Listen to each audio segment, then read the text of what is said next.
Hi, I'm Laurrie and I want to show you today how to use the Squedge Rulers to make a star block. There's many other blocks you can make, but tonight we're going to concentrate on a star.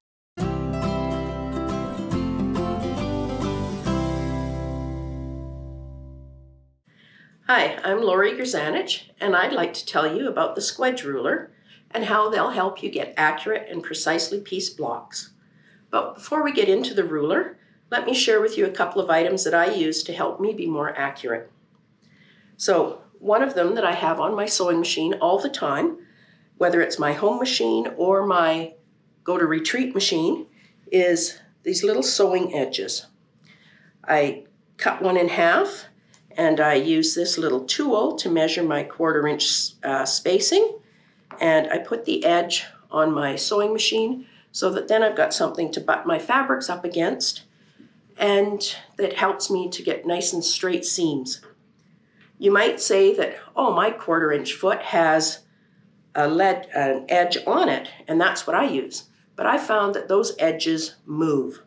But if you want more information on these two products, watch Laurie's video, and she'll tell you all about them. Now let's get into the Squedge Rulers. We have two different squedges in the store. One is the 22.5 degree, and one is the 18 degree. Each ruler comes with a free pattern and another one you can figure out, which was quite fun to do. Patterns are different for each ruler, and they will give you precise, perfect points on all of your pieces that you're putting together. And the instructions are very easy to follow. So for my demo, I'm going to do a star, and I'm using the 22.5 degree squedge. But there's a couple of things you're going to want to do before we get started. So you need to put some sort of non-slip on your ruler. And if you watch Velma's video, she's talking about the Gypsy Quilter no-slip grip hearts. You want to put those on the front side and the back side, because we'll be flipping this ruler over depending on what piece we're cutting. You're also going to want some of this glow line tape. Now this little package comes in 3 colors, a hot pink, a really bright orange, and a neon yellow. And I'm going to use on my ruler the yellow and the pink. In the pattern that I'm using, it tells you to put your yellow tape on one of the 45 degree lines and your pink tape on the other 45 degree, and the pattern will tell you which ones you're putting them on. So to get started, we need to make a strata. And this pattern works great with stripes, but I wanted to do my Salute to Ukraine, so that's why I've chosen to do just these 3 pieces. This is my background, and this will be my stripe. So a rotating mat works really well for cutting these out. So my first piece, I want my pink 45 degree line to line up here on this seam between my background and my stripe.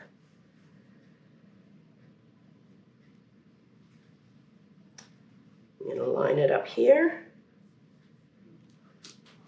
and I'm going to cut out around the whole ruler.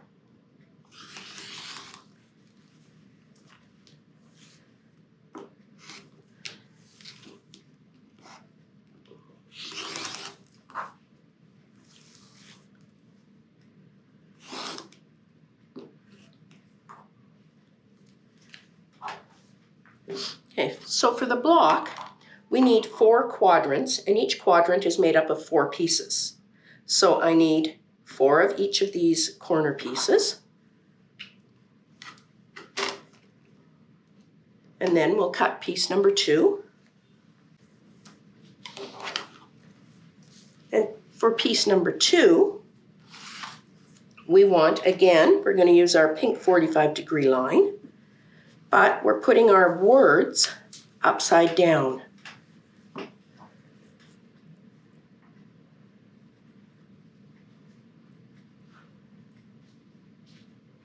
Again, I'm going to cut out the whole ruler.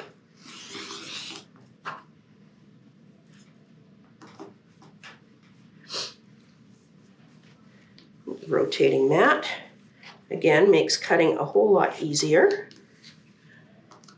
I don't have to perform any acrobatics to cut my pieces.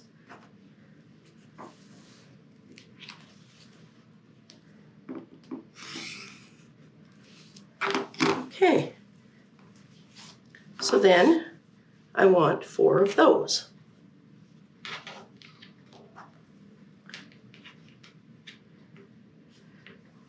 Now we'll go on to cut pieces 3 and 4. And for these ones, I'm going to use my yellow 45-degree line. So I place it on my seam here, same as all the other pieces, but you'll notice that my ruler goes past the edge of my strata. There are some holes in the ruler here, some slots that we're going to use to mark, so we'll get a nice straight edge when we cut our piece here. So again, my 45-degree yellow line, and because I don't need the whole ruler, I can start cutting from the slot here, which I better mark. And I use a Pigma pen or a mechanical pencil, something that has a long, skinny tip. If your pencil is too fat, it just won't go into that slot. It is quite narrow. So I'm going to here.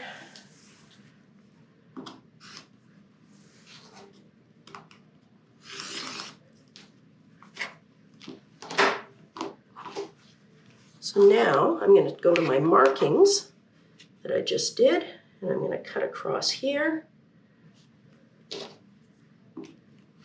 And that'll give me a nice clean edge on the outside.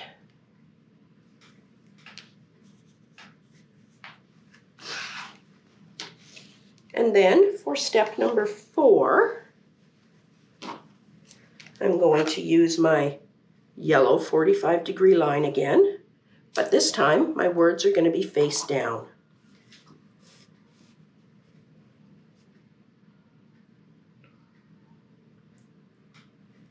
And again, my ruler comes past the edge of the strata, so I know that I have to mark my slots here.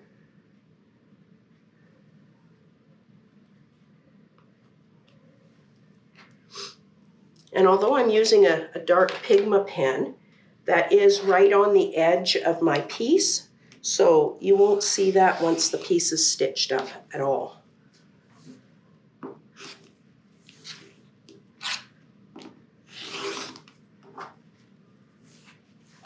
And then we'll cut across my marks.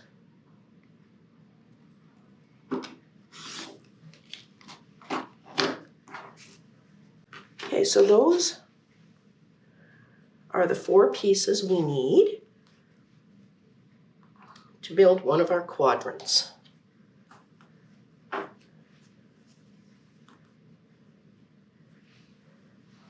So I'll sew these 2 together, and then these 2, and then I'll put the 2 of those together.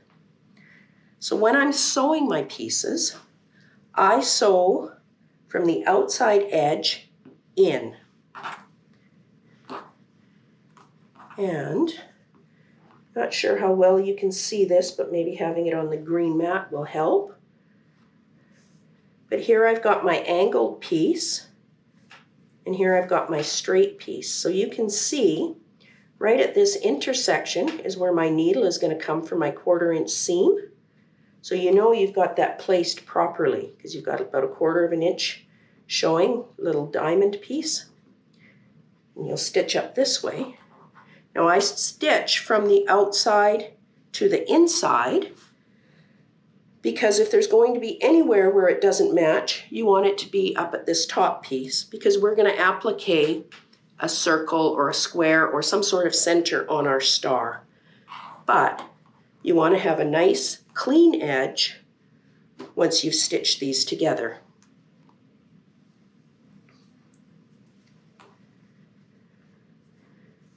So like here, it's a nice straight edge. So I don't have to trim that when my block gets all pieced together. So then I would sew these two together. And I have another quadrant here. Oops, I got this turned around. Let's put this so that we can actually build a star.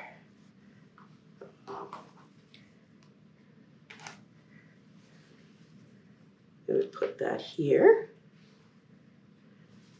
And so you build your 4 quadrants. And if you think about it before you start cutting your pieces, some of your stratas will go down and some will go up, so that they nicely butt in the corners here, in the seams. But if you don't, you'll still get nice straight, matching points. You just need to, then I find opening the seams rather than pressing to one side gives you a nicer finished block. So here is a completed star, and as you can see, the points all come together beautifully. Doesn't matter if you're on the outside edge or the inside edge, whether they're going up or going down, they just seamlessly come together and give you perfect points. And that's because our stratas were all sewn the same and we cut them all identical. And I think lots of people struggle with getting their points together, but I have never had an issue using these rulers.